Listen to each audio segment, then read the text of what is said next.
Are all of those your books? Yes, sir. I knew that you had written a lot, man, but hey, hey, pop your collar on that. You have a lot of stuff back there. More to come. More to come. Hopefully, I want to fill up the whole. I want a whole section of the bookstore. Wow. Wow. All right, Code Keepers. We're here with Dr. Willie Jolley. He's a author, an entrepreneur, and a thought leader. And I know you're saying, what's this have to do with empowerment? Stay tuned. All right, welcome to Get On Code, the Fly Guy Show, which is a series of melanated conversations focused on empowerment, health, wealth, and knowledge of self. People think in binary choices because they are conditioned to. And on the wall was a picture of a wolf and a lion. I think the wolf was the Democratic Party, the lion was the Republicans. But the drug trade and all these illegal stuff that people do, that's still economics. It's just that they couldn't do it in a traditional system. We're talking about melanated wealth. So we can build wealth, but we just, for some reason, don't seem to be able to transfer it. You had a great experience. Fine. That means nothing. What were you told as a child about education? You had to be how many times better? Every impression without an expression becomes depression.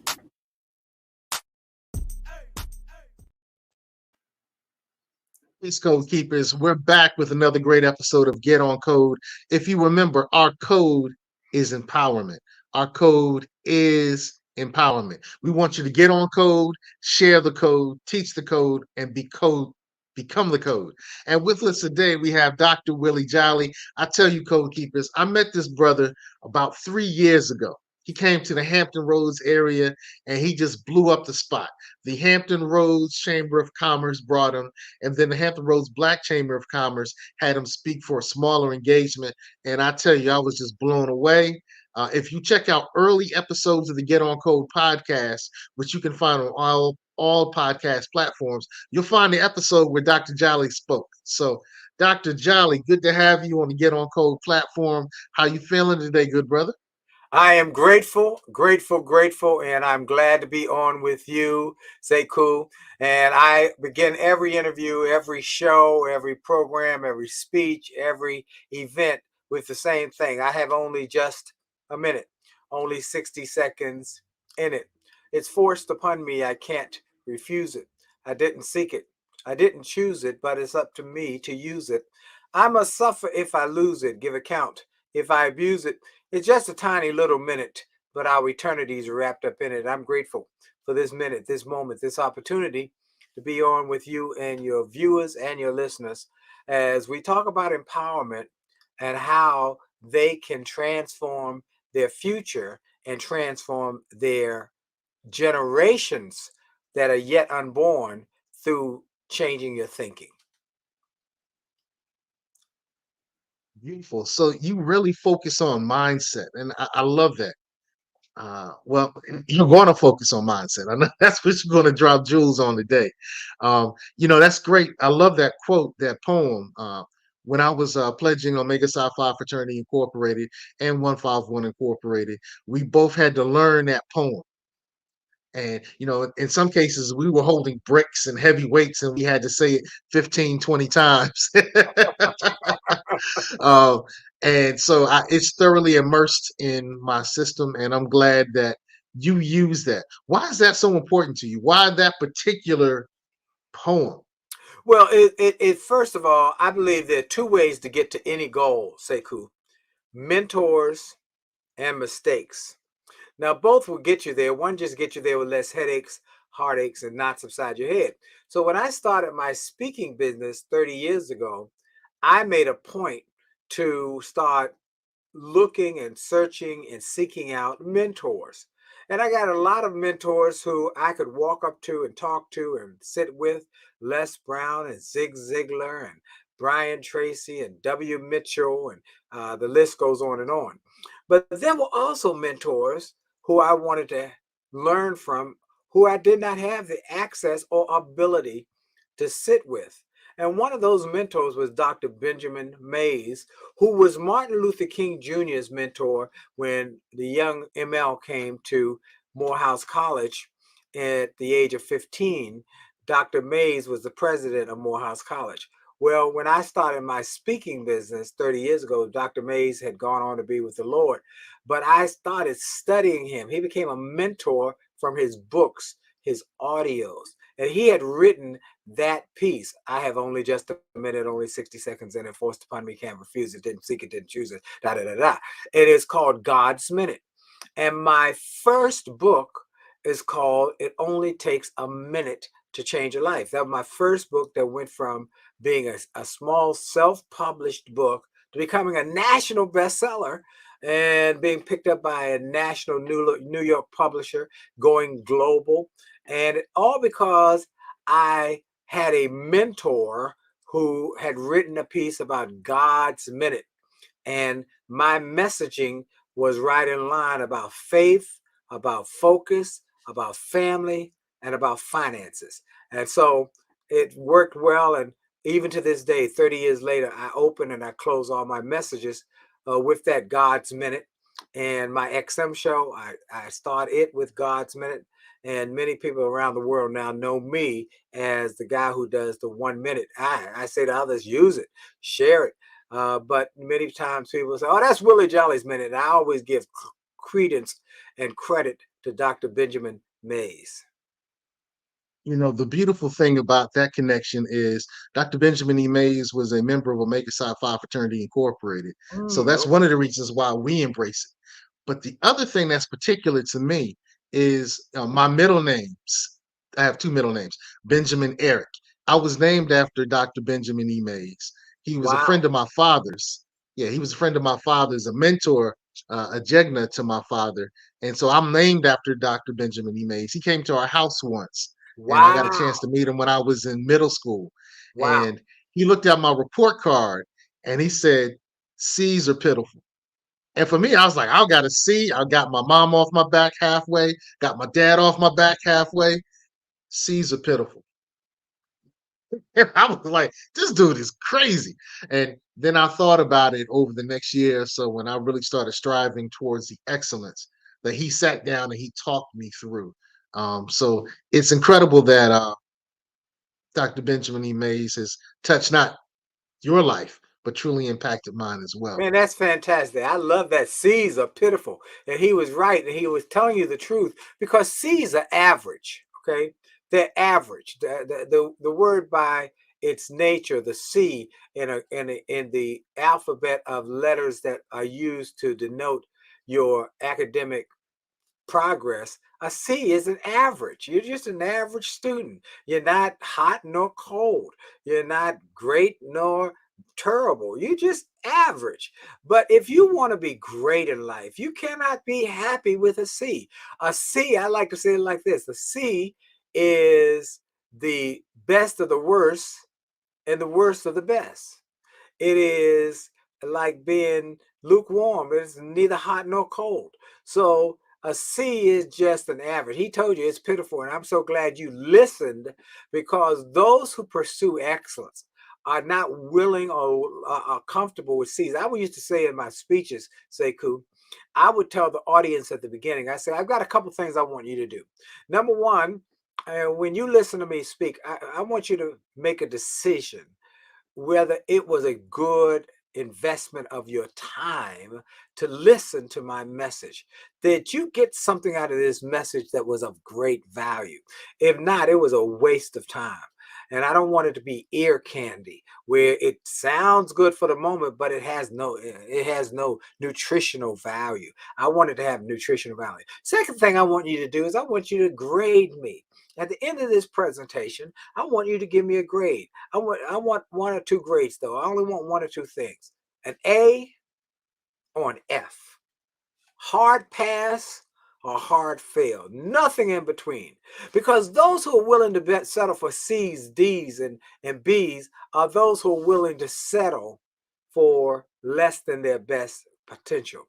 And so I don't want you to give me a C or B. I want all or nothing, in or out, good or bad, pass or fail, A or F. And so I think you learned that lesson well because of all the things you've been doing and the things you've been pursuing and the things that you've been impacting people's lives with via media and via this podcast, via programming, through movies, all the things that you're doing, because a Dr. Benjamin Mays came your way, passed by your path one day because of your dad, and said, young man, don't settle for C's because they are pitiful. He probably told that same thing to a young Martin Luther King Jr. at 15. And we see the result of that kind of mentorship. So Dr. Mays became one of my mentors, and that's how that 1 minute came to be. And I've written a number of my messages over numerous books with influence by Dr. Benjamin Elijah Mays. Ashe. In some of your multimedia posts, I see some great messaging. So let's dive into some of those, man. Goals are dreams with deadlines. Well, I am so excited that I have been a big proponent of the impact goals have had on my life. I was a guy who didn't have goals, who didn't set real goals in the real sense. I talk about goals a little bit. I talk about New Year's resolutions and all that kind of thing, but I really wasn't focused on goals. But once I became enlightened, once I started getting these mentors and these people in my life who were trying to empower me, and they taught me about goals. And then I also taught about dreams. And I started working on my own goals and dreams and things that I could do to change my life. See, a dream is a seed. It's a seed. It's like a corn seed. You take a corn seed, you put it in the ground and cover it with dirt, water, it'll grow into a corn stalk. You take an acorn, you dig a hole, put the acorn in, cover it with dirt, it'll grow into an oak tree. And the same is true for your dreams. Take your dream, create it in your mind, plant it in your heart, water, it too will grow and it will bloom and blossom and flourish. But how do you get from just a little seedling to the manifestation? That's where the goals come in.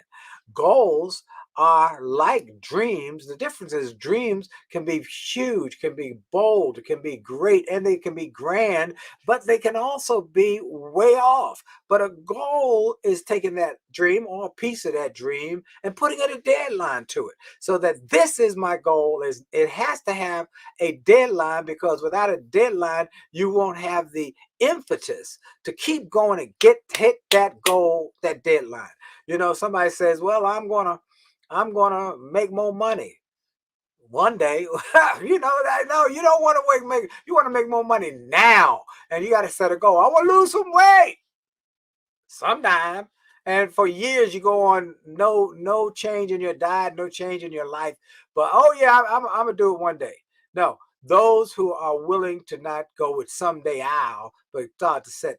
And someday I'll is a place where people go and they just veg out on that. But set a goal, and a goal that has a deadline. If the goal doesn't have a deadline, it is not really a goal. See, a goal must be 5 things. It must be specific, measurable, achievable, relevant, and time bound. Specific, measurable, achievable, relevant, and time bound. And over the years, Sekou, I've had a lot of people who have come through my goal setting program, my goal setting class. We used to do it live. For many years, we did it live, and we'd get a big hotel and ballroom, and people would come from all over, but mostly from the Washington area where I live, Washington, Maryland, Virginia, and so forth. And we would do this goal setting seminar, 3-4 hours, and people's lives would be impacted. Some of them went on to double their incomes. Some went on to change their lives in terms of their business successes. Some grew businesses, started businesses. All of this because we set goals and we put a deadline on it. And so it must be time bound. If it's not time bound, it doesn't have the same power. But let me tell you, one of those stories was a lady named Angie who came to our goal setting seminar. Her friends dragged her there because she didn't want to come, because she didn't think it had any need for someone of her state, because she said, I've never finished high school. I had a GED. She was working in a low-end level job in the government. But her friends dragged her with them and said, we're going to go to Willie Jolley goal setting class. It's beginning of the year. We're going to start off our year with power. They came to the class, And we had a great time. But when it was time for me to have people do the exercises, I looked over, she wasn't doing it. And I came over to her and said, why aren't you doing the exercise? I said, because it won't work for me. I said, well, I want to work for you because I don't have a high school education, college education. I have nothing. I got a GED. I said, so what? I said, there are a lot of great people who don't have high school educations. Dave Thomas, who started Wendy's, he had a GED. There were numerous other people who never went to college who became multimillionaires and billionaires. And I gave an example after she said, really? I said, do the exercise. Your past doesn't determine your future. Do the exercise. So she started doing the exercise. Well, we decided because of the success of the program, we would do it again the next month.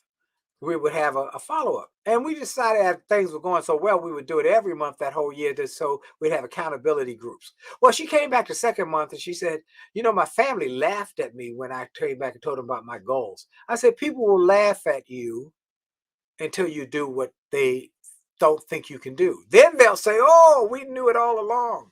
No, keep working on this. And she came back the third and the fourth, the fifth, the sixth month. And then she disappeared.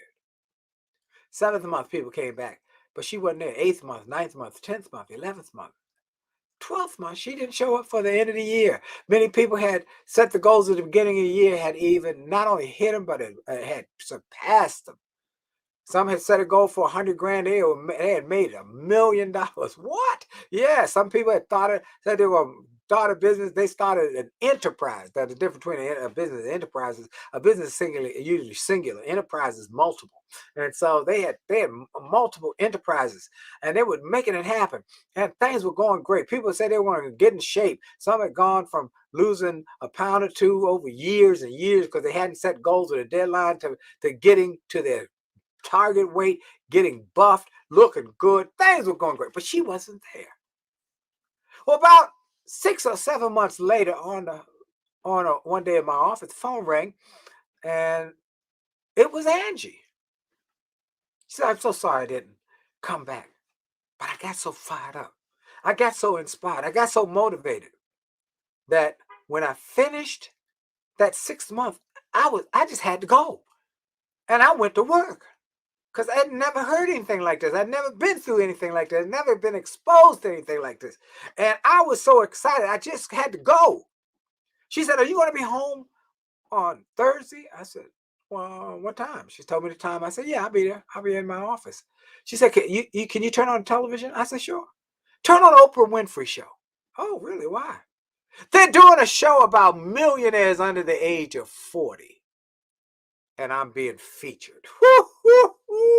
So it works. These goals are dreams with a deadline. In fact, I want to give all your viewers, your listeners, access to our goal setting program. As I said, we used to do it live, but then a few years ago, we started doing it virtually because we had people all over the world who wanted to access this and couldn't get into town for one reason or the other. And they said, can you please do it virtually so that we can get it? And that was right before the pandemic. So we recorded it, did it virtually, and now it's available for any and everybody to go and access with their family. If they just go to williejolly.com/goals, GOALS, williejolly.com/goals. Take the course. It will transform your thinking and transform your future. So goals are dreams with a deadline. Wow. Well, salute to Angie, and also salute to you for pulling that together. Man, going through your social media, I'm going to another one of your Facebook posts, and it says, take count of your blessings, not your problems. That's a shift in mindset. So talk to that, speak to that.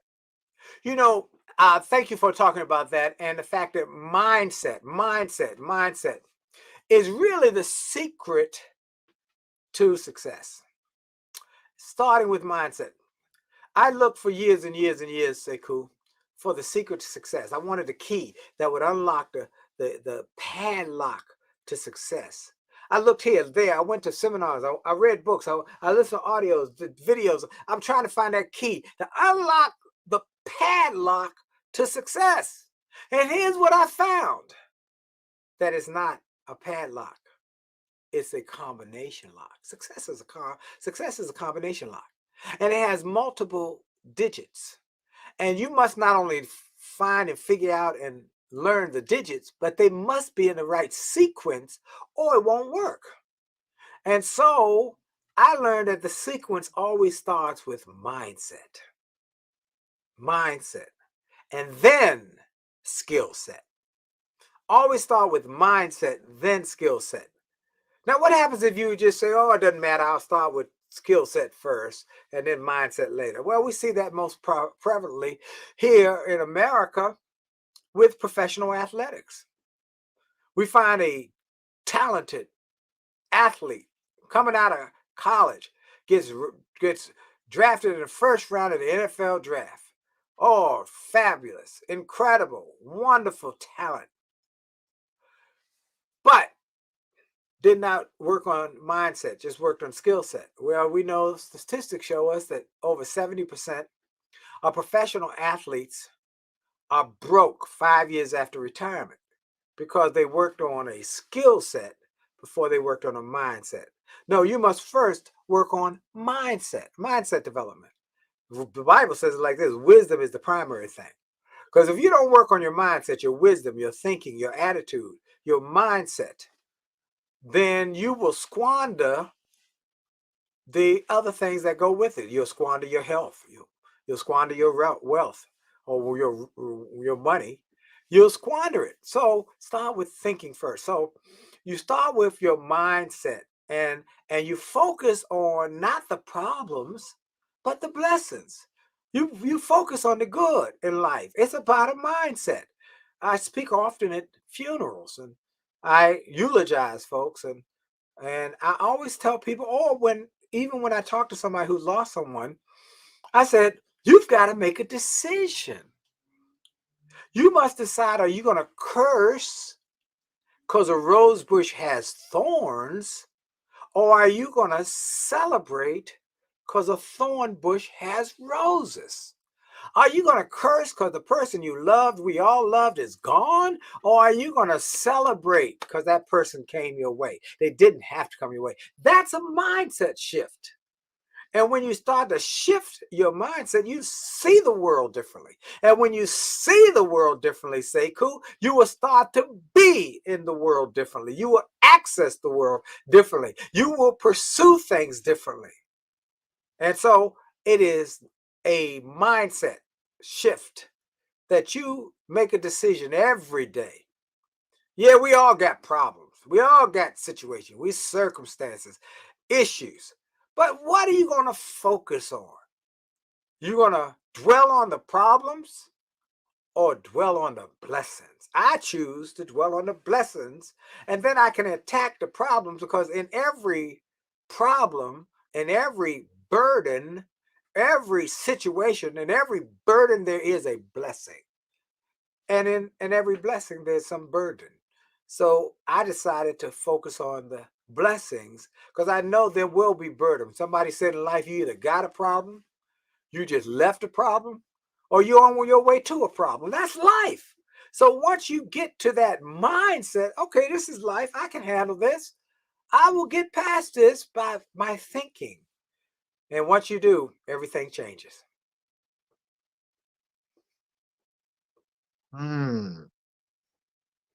Wow. How did you get this mindset? What led you to this mindset? Input determines output. Input determines output. Garbage in, garbage out. Good stuff in, good stuff out. Actually, that's a slight misnomer. Garbage in, it really doesn't go out. It's garbage in, garbage actually stays. And good stuff in, good stuff stays. So I made a commitment when I changed my life. See, let me tell you, I think you kind of gave the opening to my story. I was a nightclub singer, Sekou. I'm a nightclub singer. I won awards. I got a number of awards over there for best jazz singer, best entertainer, best performer. I was making a living singing jingles during the day. Pizza Hut, making it great. BET, Black Entertainment TV. I sang jingles during the day, but I made a majority of my income singing at night in nightclubs and became one of the top nightclub singers in Washington, D.C. Won the award for best jazz singer, best entertainer, so off and so on. But one night, I came into the club where I had established and became one of the top night spots. People would line up at 7 o'clock for the 8 o'clock show, 9 o'clock for the 10 o'clock show. I came in the club and they said, we want to make a change. We love you guys, but we've decided there's something cheaper going around the country that's a lot cheaper than a band. Even though y'all are a great band, even though you're a popular band, this is much cheaper and we get a better return on investment. So we bought a karaoke machine. I said, well, what? Well, that didn't make sense. I'm filling up your nightclub. He said, I know, but there's a cost to have the band where we buy this once and it's done. I was devastated. What? And it was the best night spot in the city. This was the best paying place. But I couldn't believe it.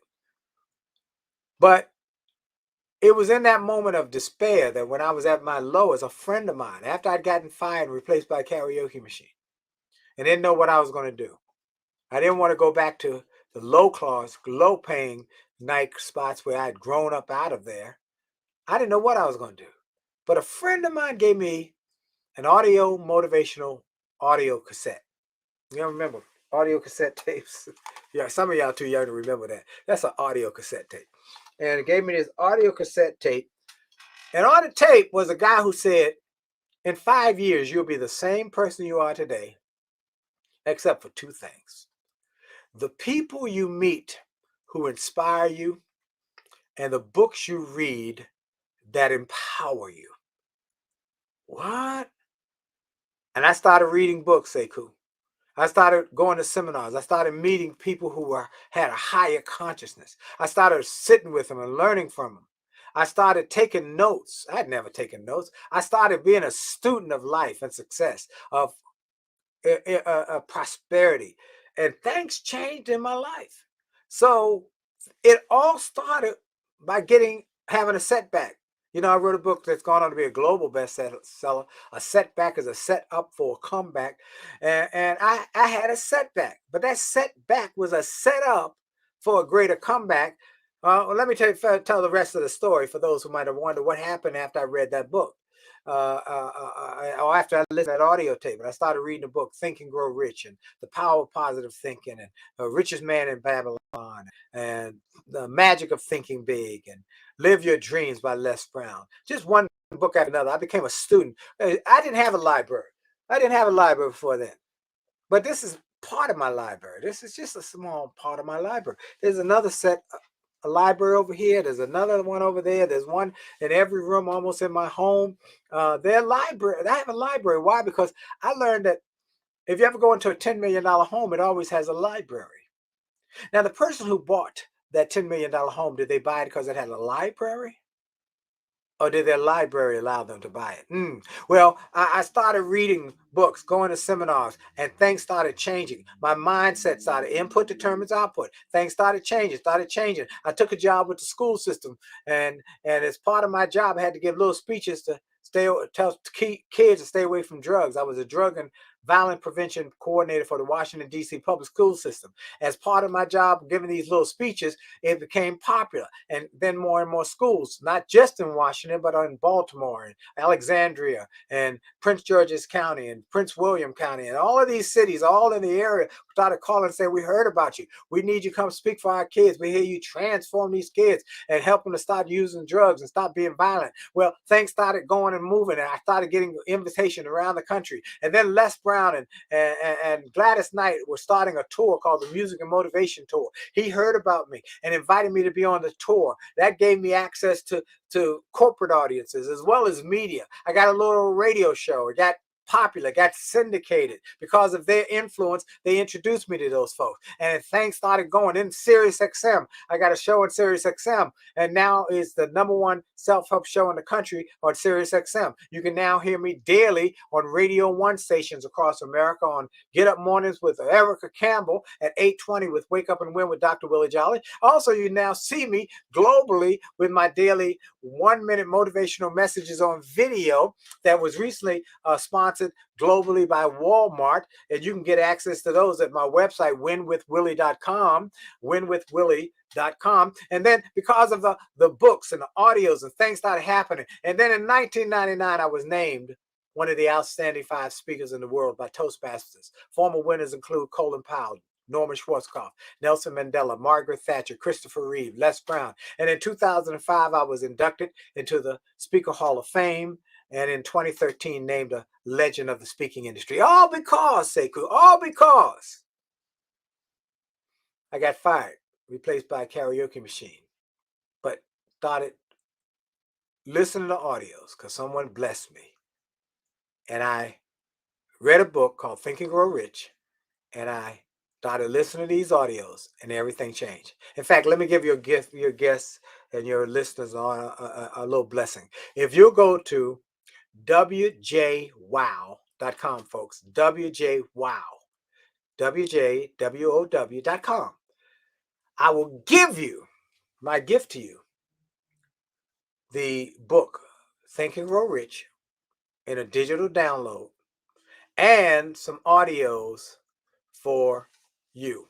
So go to winwithwillie.com or just WJWow.com, and you can get access to those. Because see, if you think back, someone gave me something to help me when I couldn't help myself. I was broke, busted, disgusted, but somebody blessed me. And I've learned the more you give, the more you get. The more you put out, the more comes back to you. So it starts with your thinking, your mindset, and everything else changes after that. All right, give me that website again. So it's www.wow.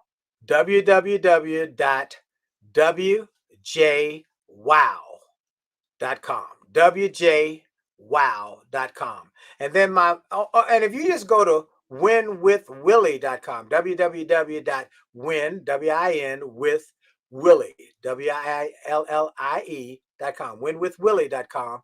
You can also access all my websites. All of them are there.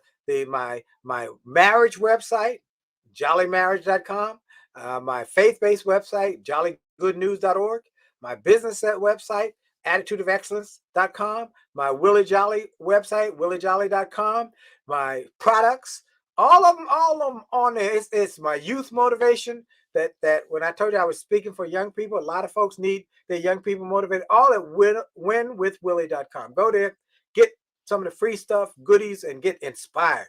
And then do something. Pass it on. Pass it on. Pass it on. Pass it on. Okay? This is the key to success, is that you help others. You know, Sekou and I met when I came to Hampton Roads to speak for the chamber, and then spoke for the Hampton Roads Black Chamber of Commerce.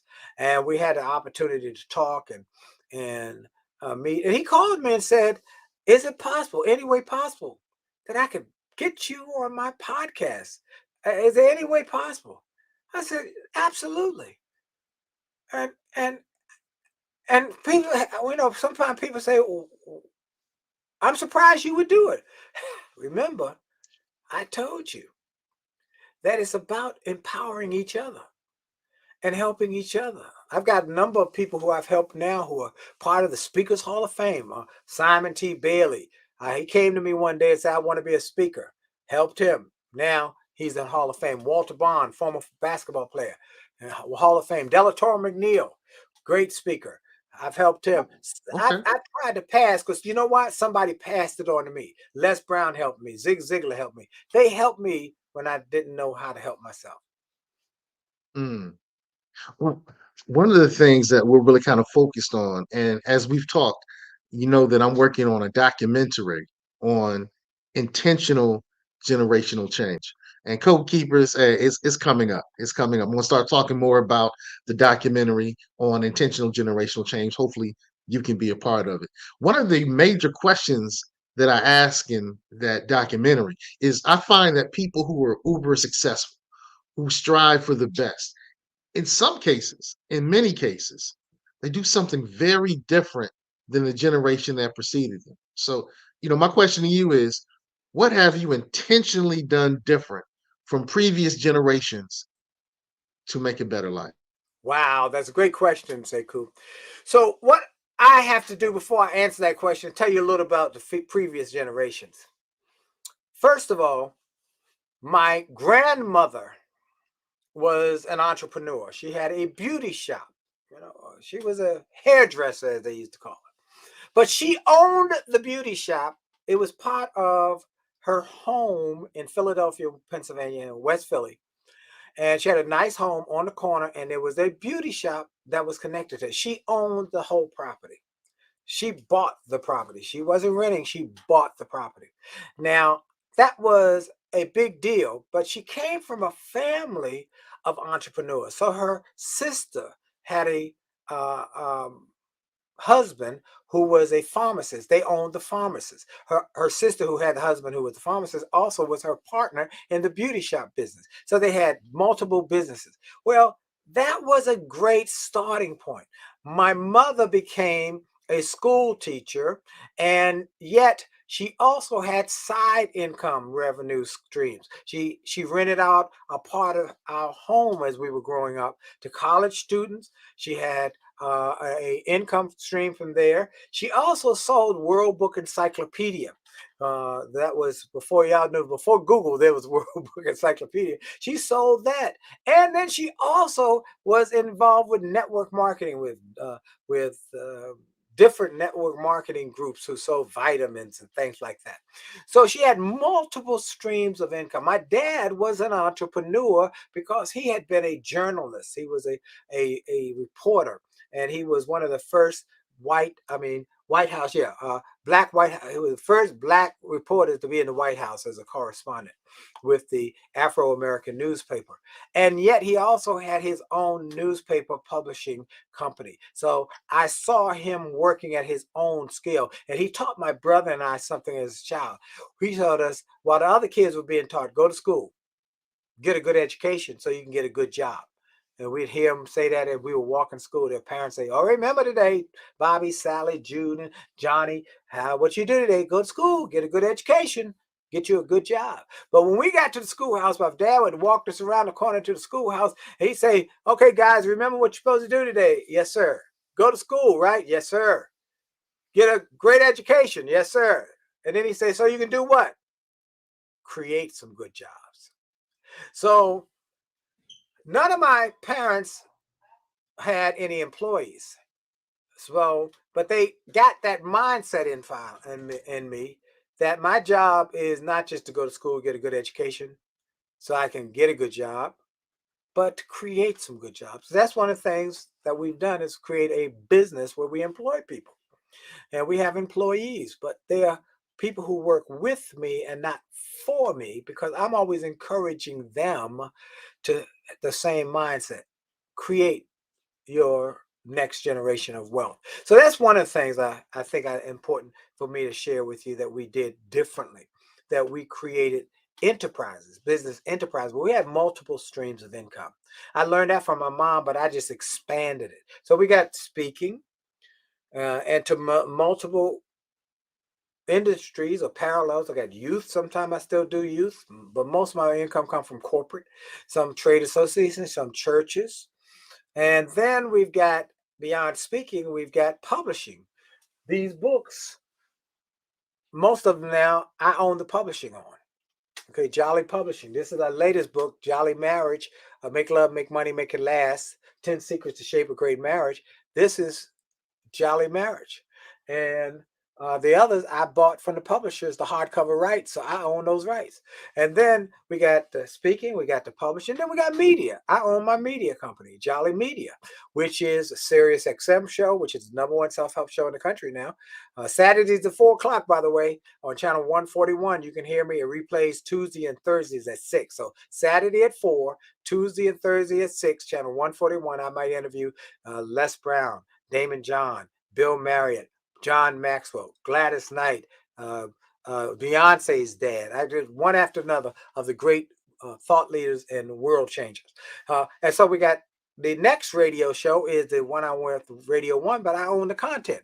So I got it on Radio One, but I also am now talking to other networks around the country and around the world who want to access. And then we got my daily digital online programming that we own. We got a Monday night marriage show that you can follow me on A Jolly Marriage on Facebook, A Jolly Marriage on Instagram. 9 o'clock on Monday nights. You can join us for Make Love, Make Money, Make It Last, the broadcast. Me and my wife do a half-hour show. And then we also got our production, music production. I got some real exciting, Sekou, releasing right now. It's just in release a new music and motivation power book. It's a book of music and motivation. Has a beginning, a middle, and an end. Has a theme that goes throughout. It tells a story, and it's all done in spoken word and in music. Spoken word and in music. And if you'll go to williejolly.com/music, williejolly.com/music, you'll get access to some excerpts of that. All of those things, though, are the extension of the former generation. But if I hadn't had a grandmother who understood entrepreneurism, and I didn't have a mama who pushed me for good education. I have a doctorate. I have an earned doctorate. So she pressed us about education. But beyond that, she also had these multiple streams of incomes to survive, help us survive and thrive. And then a dad who taught us about entrepreneurism. They set the foundation.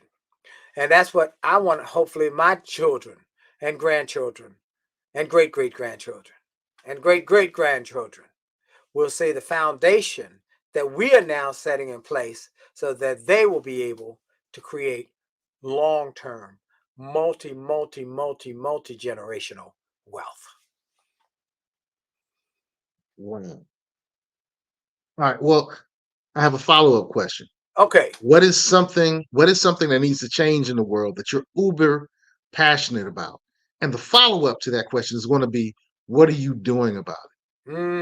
Well, I think what has to change in the world, first of all, that is critical, is that we have to see a change in people looking at the world from a positive rather than a negative perspective. Because when you focus on the negative, that's what you get. Whatever you focus on longest becomes strongest. Whatever. And so you got to look for the good. But most people are struggling and working and thinking about the bad. They talk about the bad, how bad things are, how bad the world is. Now, part of that is human nature. I understand that. But part of that is because of influences. Negative influences create negative results. So we want to change the way you look at the world.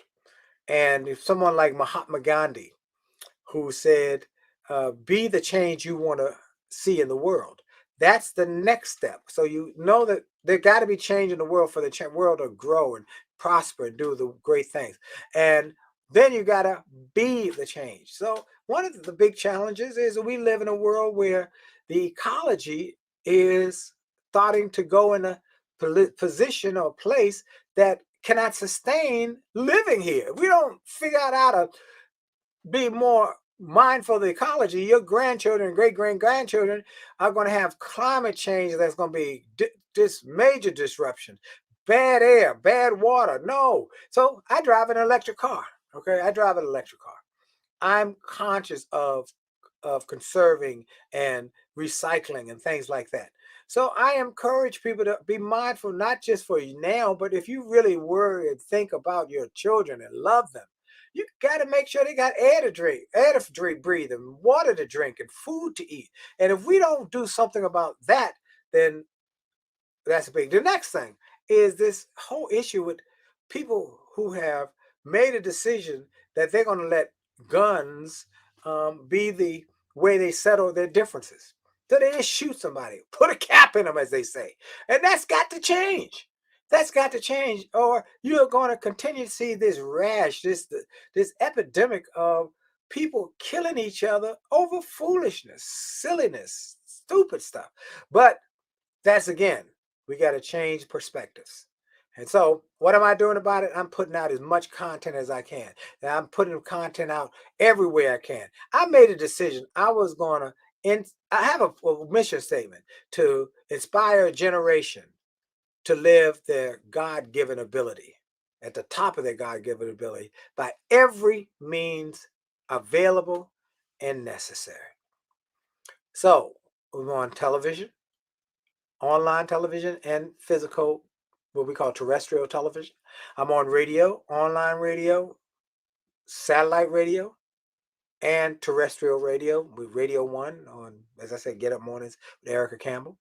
I got books, I got physical books, I got audio books, I got digital books, I've got online programming and television and movies we're creating, music. We're trying to get people to change their thinking every which way I can figure out that there's a delivery system. And we're putting in content. Thank God you just mentioned to me before we started how you're seeing so much of this content online, on Facebook, on Twitter, on Instagram. We are putting content out every day to try and achieve that goal, to get people to change their thinking, to switch from thinking negative and seeing the world in a negative perspective to a positive, and then being the change that they want to see in the world. Okay. Beautiful. So if you're helping people to become the change they want to see in the world, then that goes to our last capstone question. How do we make intentional generational change? Ooh, that's so good. Oh, that's such a good question. Well, one of the things I'm doing, I have a new book I'm hopefully going to be finishing by the time this is exposed to all the world. I mean, people are getting this everywhere. You will be able to see my new book about the difference between generational wealth that focuses on being rich and being wealthy. And Sekou, it's built on a premise. There are 5 ways that we have a mindset for money that we are all familiar with. 5 levels. There's the first level, which is the indigent. The indigent think of money day to day. You'll see them on the street corner with a cardboard sign saying, "Can you give me enough money to get some food today?" And every day they have the same story. You got enough food for today. Not for the week, not for the month. Just give me enough money for the food for today. Help me. And they live a day-to-day existence because that's the day-to-day mindset about money. Then you've got the poor. The poor, they think month to month. You see them on welfare or on SNAP, and every month, at the end of the month, they're waiting for the next payment to come in because they are living month to month. Then you got the middle class. The middle class think year to year. Did I get a cost of living raise this year? Did I make more money this year than I made last year? Did I get an increase, 10%, 20%, whatever, in my pay this year? Did I get a raise? Okay, and they're thinking year to year. But then you get the rich. The rich think decade to decade. Typically, you'll see the rich who are athletes, like a baseball player who might get a 10-year, $100 million contract. Whoo, that's fantastic for 10 years. But after 10 years, he's finished playing. That contract is over. What happens then? If there's not another way for him to have another contract, if his career is over, that money doesn't come in at that level anymore. But then, Sekou, you got the wealthy. The wealthy think generation to generation to generation. And they prepare today for generations that are unborn, not yet born. They are having their wealth tied up in hotels and businesses and operations and enterprises that spin off money and keep spinning off money and keep spinning off money. That's what I want to create. And that's what I'm going to talk about in this book. I want everybody, by the time you get this out and about, I want them to follow me and go and look for my book. It's called Rich is Good, Wealthy is Better. Oh, everybody going to want that book. Everybody going to want that book. Everybody, Rich is Good, Wealthy is Better by Dr. Willie Jolley, because it's going to be a game changer, particularly people in our community who often their parents never told them about wealth creation.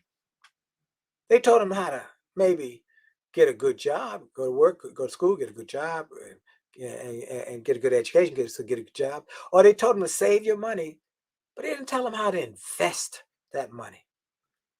That's what this book is going to talk about. How to invest. Now, this message, this book, let me tell you what the real goal is. To get that person who's indigent to become a 30-day thinker. If I can't expect them to go from indigent to wealth. That's too great a chasm, too great a leap. But if I can just get that person to go to the 30-day thinking, and I get the 30-day thinking to go to the middle class thinking, and I get the middle class thinking to go to the rich thinking, and if I get the rich to think wealthy, then I've done my job. And we just keep trying to get more and more people off the present place they are stuck on to get them to the next level. Whoo! If we can do that, if I can do that, and there's generationally that we can see that, and people are changing the wealth of their families, boom, we've done a good job. So I hope everybody will be able to make a goal, set a goal to take your level of thinking up to the next level this year, in these next 12 months, to do the next level. If you do, you'll start the process. And then last but not least, teach your children what you learn.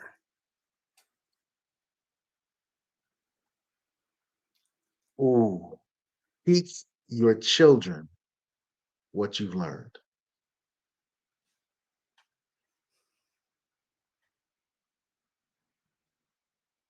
Wow. Dr. Jolley, wow, that's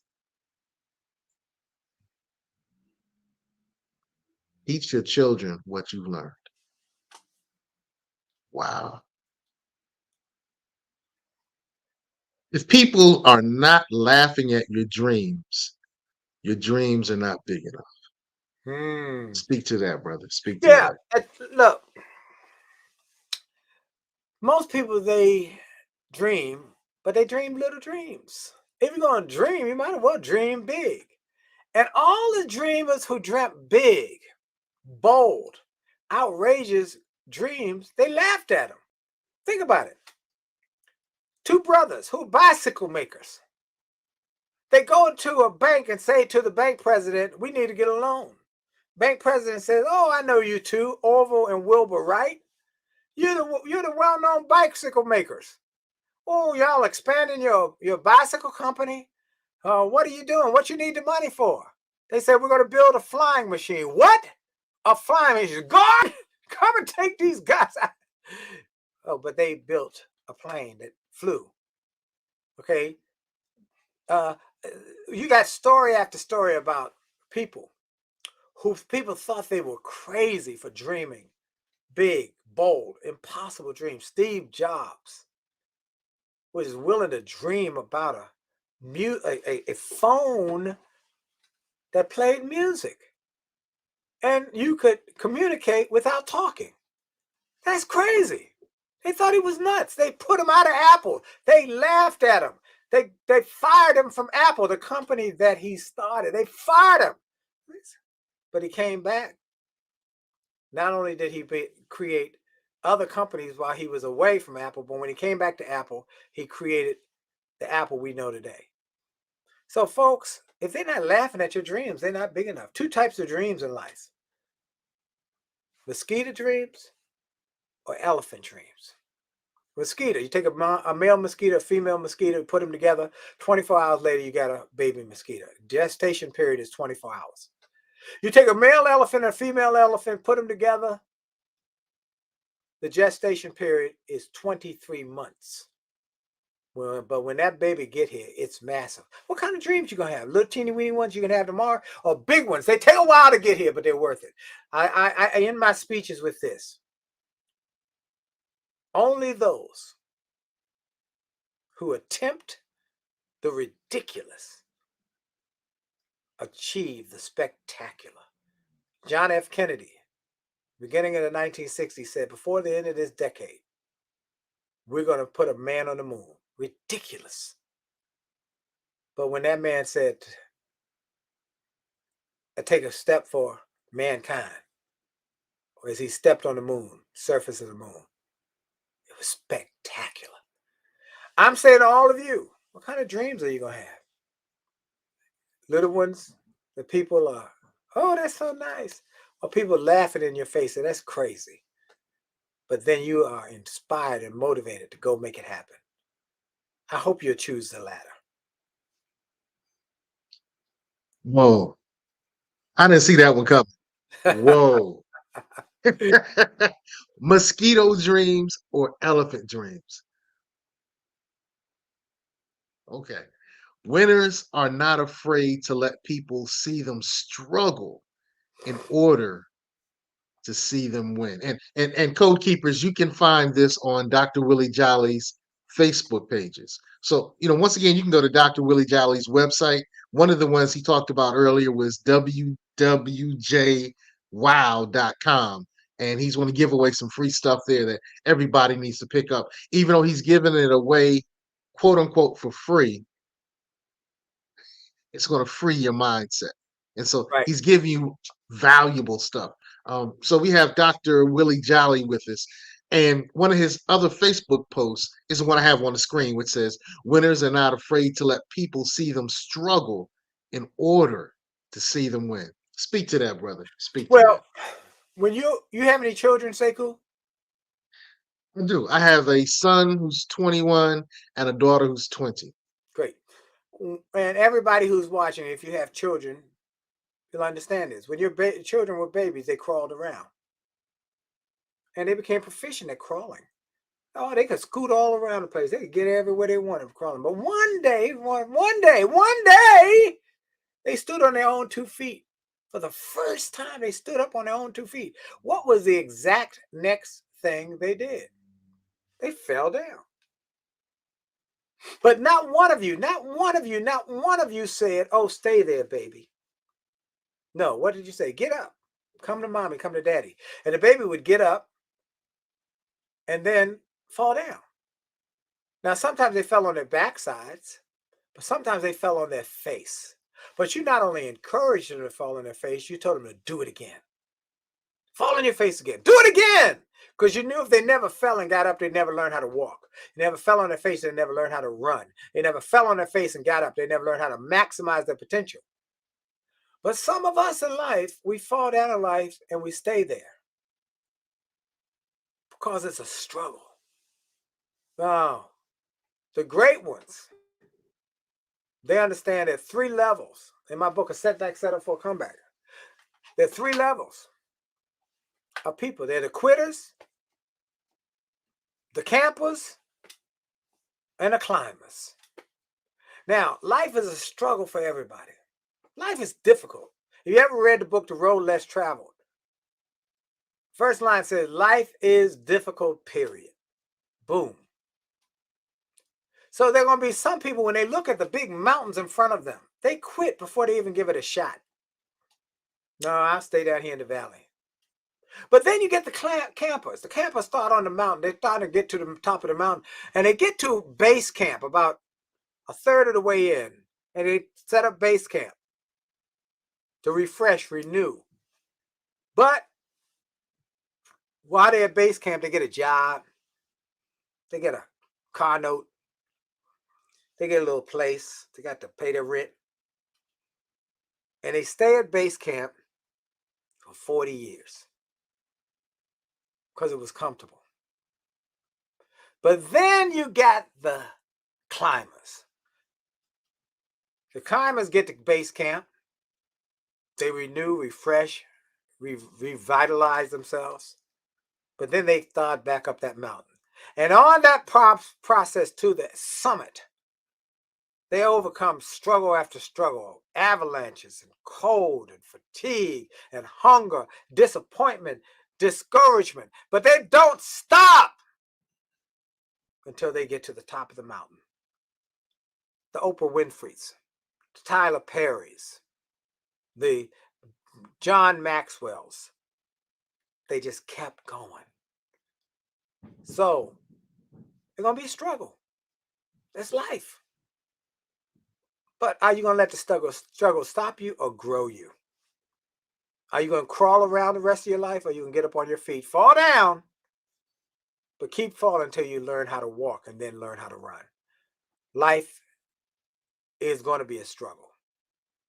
But those who are willing to grow through the struggle are those who win. That's the truth.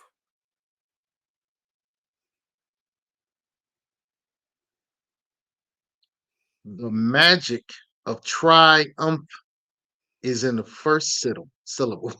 Let me say that again because I messed it up. The magic of triumph is in the first syllable. Try. If you're going to get a triumph, it always starts with the try.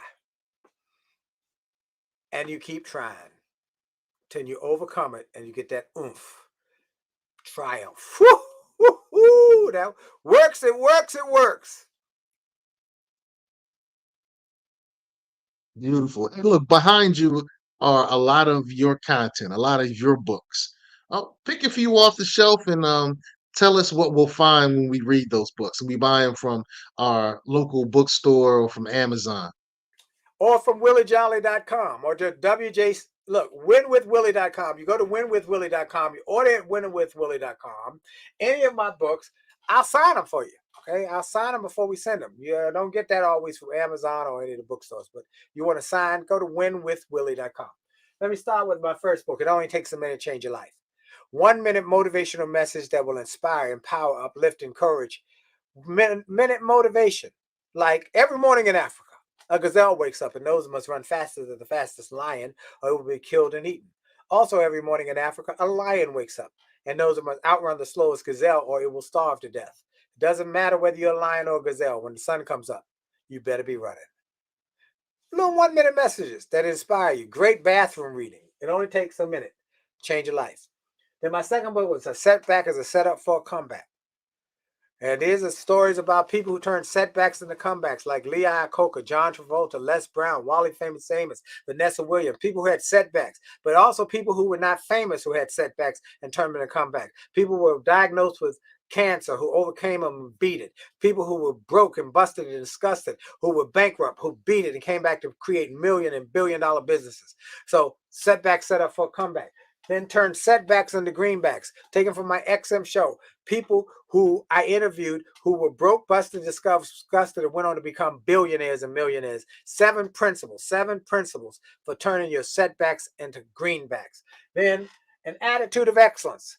Every business owner needs this for all their people because there are 2 words that change businesses: attitude and excellence. When you get your people into a mindset of attitude and excellence, they will make you more money. They will make you more successful, and they'll help you grow. And each individual person needs that so they can grow their success. So an attitude of excellence.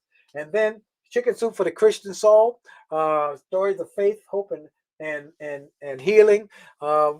A great book that I'm involved with. I'm on the front cover with Joyce Meyer and Tony Campola and Naomi Rhodey. And then our marriage book, Make Love, Make Money, Make It Last. 10 Secrets to Shape a Great Marriage. My wife and I have been married 37 years soon. We'll be soon 37 years. Haven't had an argument in over 34 years. Now, those first couple of years were like World War III. We argued a lot until we learned some principles that kept us from arguing. We stopped arguing. We got to love, and we started making more money. We're making more money, make love. We made more love. We made more money, and we made it last, and we're having a ball. And this book is changing people's marriages all around the world. So Make Love, Make Money, Make It Last. Again, all of those books are available at winwithwillie.com. And if you go there and order them and just say, hey, I'm a friend of Sekou. Send me an email. I'll send you something else free. I like sending stuff for free if they're friends of friends. So send me an email. Say, I'm a friend of Sekou's. I want something. I want your goodie. I want a goodie. And we'll send you something. Okay. We'll send you a goodie. In fact, I'll tell you what it is. We have a book here called Only the Best on Success. It's over here. And it's a book of me and some other great Hall of Fame speakers got together, put together a book, and we'll send you a digital copy of that. All you got to do is send an email to info@williejolly.com, info@williejolly.com, and say, I'm a friend of Sekou's. We'll send it to you. Look, the more you give, the more you get. The more you put out, the more it comes back to you. I believe in that. I believe in the principle, and I live it. Okay? Ashe. I love your book. I love money. Make money, Make make love, love, make make money, money, make make it it last. last. Yes, sir. Can you grab that and read maybe a page or something just to wet the whistle? I want people to realize how beautiful that book is. My wife This and I is picked it up. one of my favorite books. Thank you for that endorsement. There's 10 pieces to this book that will help your marriage. Friends first. Make sure you marry somebody who's your friend, and if they're not your friend, we give you principles and ways to grow your friendship.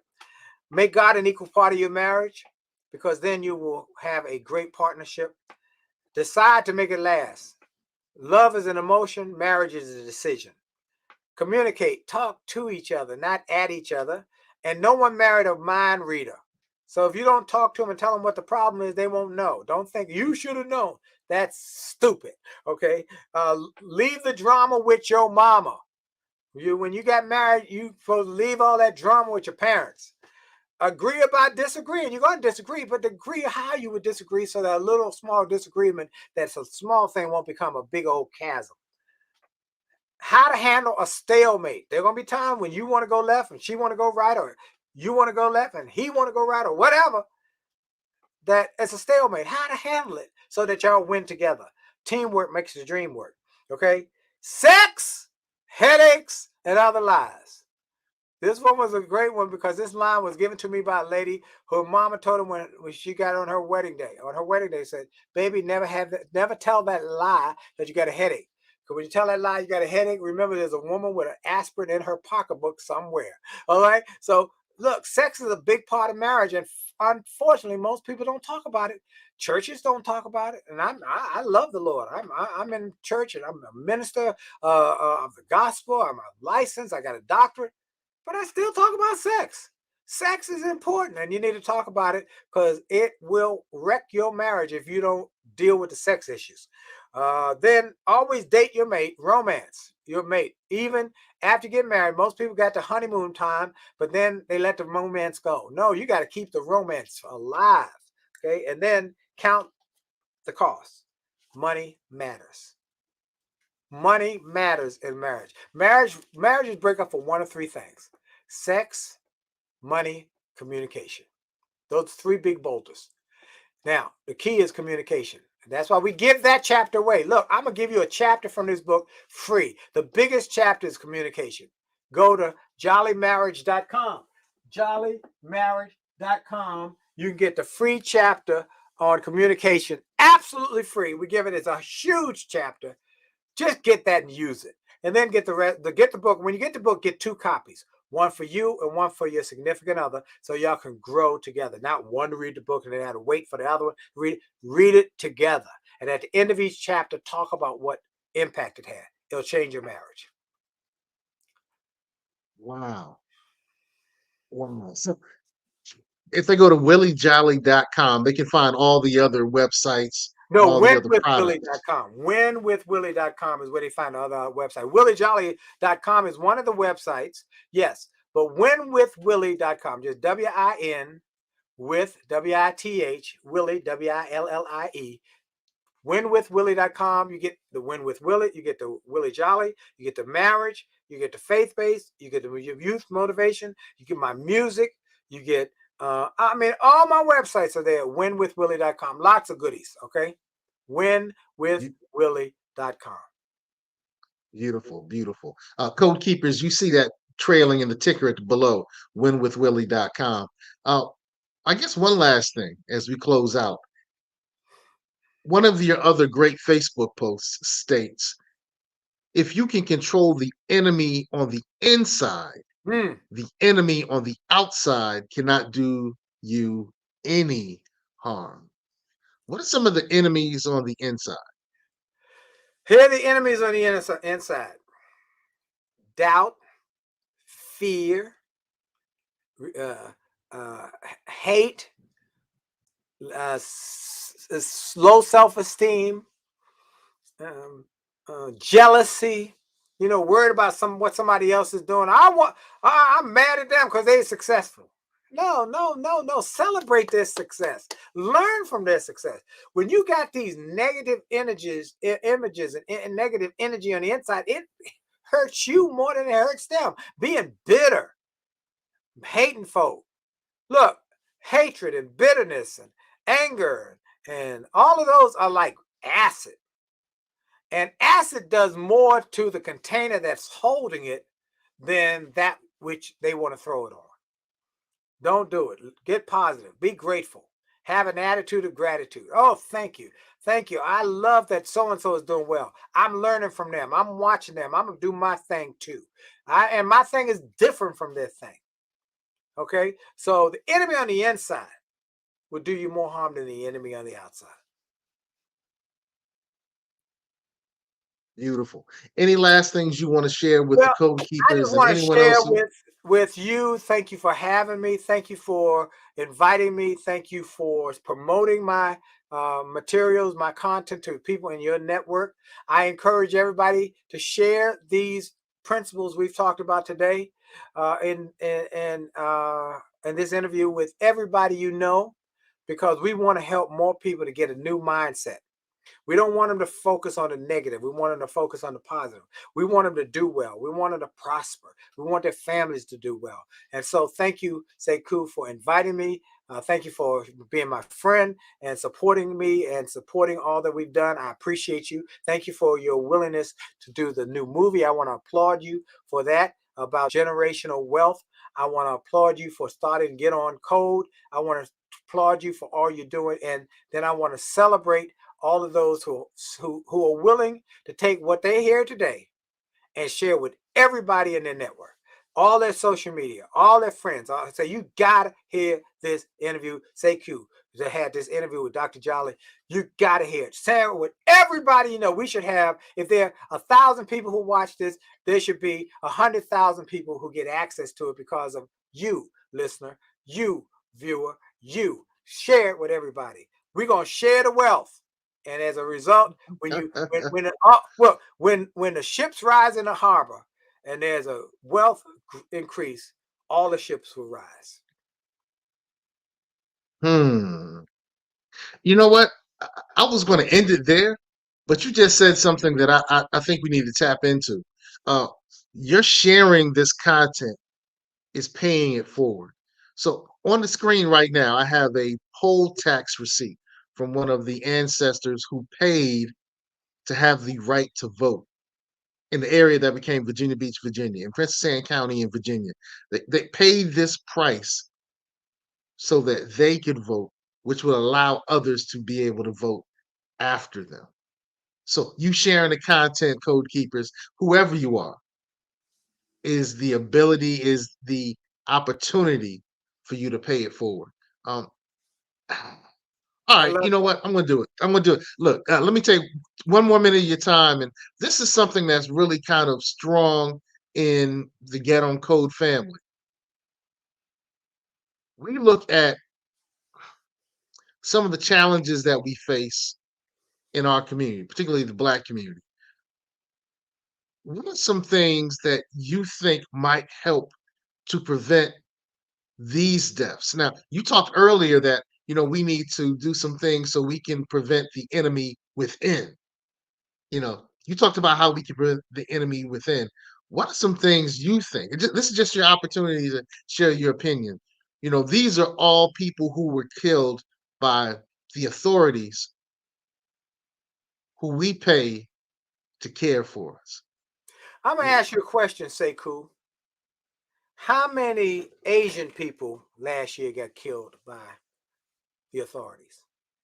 How many Jewish people got killed by the authorities? I can give you that number because that information is held by the there is I can't remember which department. But it's nowhere near the number of authorities who are killing our people. Why? Because a friend of mine who was on my XM show he did it. He's a multimillionaire, almost a billionaire. He said, Brother Willie, I'm glad you're doing your show about wealth building. Because we've got to grow wealth in our community because it gives respect. Okay, they'll respect us more. And they won't go to our kids and shoot them like they dogs because they scared that we're going to come out on them like a hammer. But if they think they got no consequence, boom. They don't shoot the Jewish people like they shoot us. They don't shoot the Asian people like they shoot us. Okay, and then they look at us shooting each other. We gotta get. We have some work to do internally. We gotta have a respect level for ourselves. We gotta treat each other well. We gotta stop talking about our women like they're nothing. We got to stop listening to derogatory and demeaning images on our music and in our videos and in our movies. And then we've got to create wealth because people do respect wealth. The Jewish culture is 4% of the world population, 4%, yet they own over 40% of the wealth in the world. We've got to grow our thinking because we've got to make sure that they know that if you touch one of our children, like Malcolm said, we're gonna come down you. We're not gonna come down on you with just the guns. We're gonna come down you with the force of the law on our side. Because we got brilliant and willing lawyers who are willing to do the work. Because we have sent our kids to law school. We've sent our kids to medical school. We've got businesses because we have created that great culture that we saw from Timbuktu, where our great, great, great ancestors came from, who built the pyramids. They were brilliant. Let's get back to our brilliance. All right, Code Keepers, he gave the goods. Dr. Jolley gave the goods. He gave the goods. Ashe to that. Ashe to that. Dr. Jolley, we appreciate having you on Get On Code. Hey, as we say, get on code, teach the code, become the code. Our code is empowerment, and we love you. Peace.